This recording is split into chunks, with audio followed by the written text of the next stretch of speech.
Hello mga ka-handsome. Today's video, ito po yung ituturo ko sa inyo. Alam nyo ba dito na kapag ka nagbo-blue slip kami, kapag ang sasakyan 90 days or above na hindi siya registered, kailangan mo na ng different kind of registration ang tawag sa kanya, blue slip.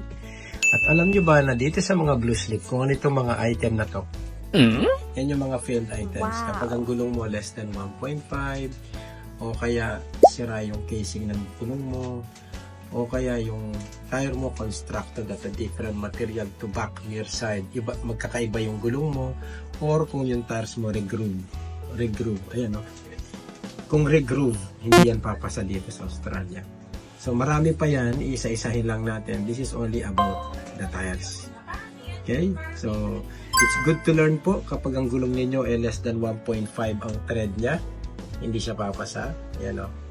1.5 or damage yung tire casing mo or constructed, magkaiba yung ano mo, ibig sabihin kung yung dalawang harap mo iba yung material kesa dun sa likod o ibang ano, all terrain or highway pattern, dapat parehas sila or regular.